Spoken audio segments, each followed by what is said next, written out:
Hi friends, chicken biryani எப்படி செய்யலாம்னு சொல்லிட்டு ரெசிபி கேட்டிருந்தீங்க. ஸோ அதுக்காக இன்றைக்கி சிக்கன் தம் பிரியாணி எப்படி செய்யலாம்னு சொல்லிட்டு ரெசிபி பார்க்க போகிறோம். தேவையான அளவுக்கு கீ ஆட் பண்ணிக்கலாம். சோம்பு, பட்டை, கிராம்பு, ஏலக்காய், பிரிஞ்சி இலை, அன்னாச்சிப்பூ, கல்பாசி, ஜாவித்ரி எடுத்திருக்கேன். ஆனியன் ஆட் பண்ணிக்கலாம். நான் ஒரு 4 ஆனியன் கட் பண்ணி எடுத்திருக்கேன். இந்த அளவுக்கு ஸ்லைஸ் பண்ணணும், நல்லா வதங்கணும்.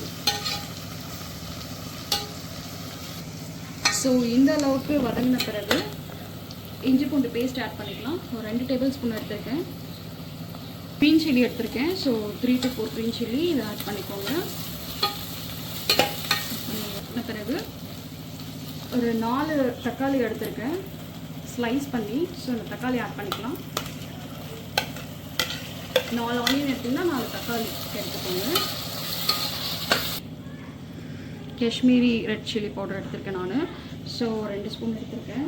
சிக்கன் மஞ்சத்தூள் போட்டு நல்லா வாஷ் பண்ணி வச்சுருக்கோம். ஸோ நம்ம அதை இதில் ஆட் பண்ணலாம்.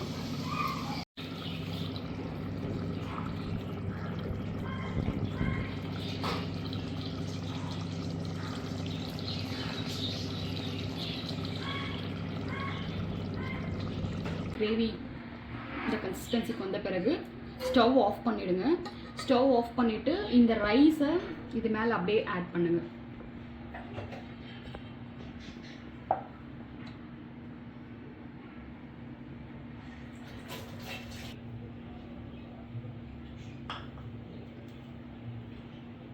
ஃப்ரைட் ஆனியன், ஸோ ஃப்ரைட் ஆனியனும் கொஞ்சம் ஆட் பண்ணிக்கலாம்.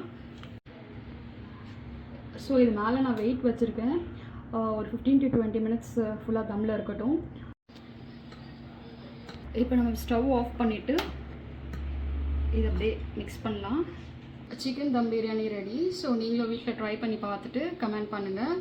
அண்ட் இது கூட சில்லி சிக்கன் சைட் டிஷ் வச்சுருக்கேன். இன்கேஸ் உங்களுக்கு சில்லி சிக்கன் ரெசிபி வேணும்னா கமெண்ட்டில் சொல்லுங்கள். தேங்க்ஸ் ஃபார் வாட்சிங்.